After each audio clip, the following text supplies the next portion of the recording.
तळाला गेलेली आहे। विशेष करून ज्यांनी कायदा सुव्यवस्थेचं रक्षण करायचं असतं त्यांनी आपल्या कार्यकर्त्यानं, आपल्या पक्षातल्या माणसानं, आपल्या बरोबरच्या माणसानं, आपल्याला समर्थन देणाऱ्या व्यक्तीनं काहीही केलं तरी त्याला पाठीशी घालण्याचा सपाटा हा या राज्यकर्त्यांनी लावलेला आहे। त्यांची मजल ही इथपर्यंत गेलेली आहे की स्वतःच्याच सरकारी पक्षामधल्या एका मंत्र्याला रक्तबंबाळ केल्यानंतर सुद्धा त्या अधिकाऱ्यावर कुठलीही कारवाई करायची नाही, इथपर्यंत मजल गेलेली आहे।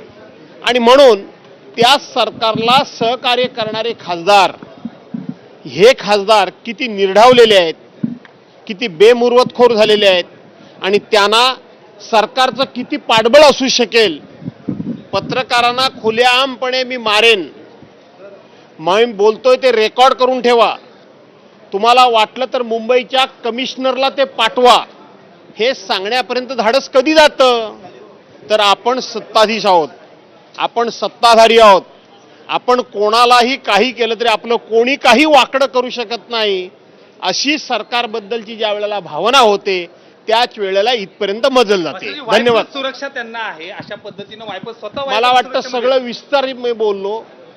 ते म्हणाले पोलिसांच्या समोर मी बोलतोय, ते म्हणाले रेकॉर्ड करा, कमिशनरला पाठवा। ही हिम्मत, ही मजल का जाते? तर कुठे ना कुठेतरी त्यांना ॲश्युरन्स मिळालेला असावा, सरकार आपलंच आहे, काही करा।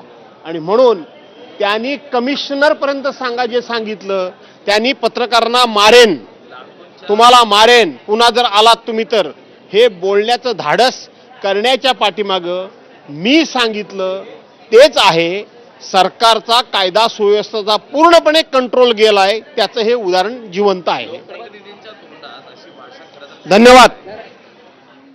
तर आपल्या माणसानं काहीही केलं तरी पाठीशी घालण्याचा हा प्रकार आहे।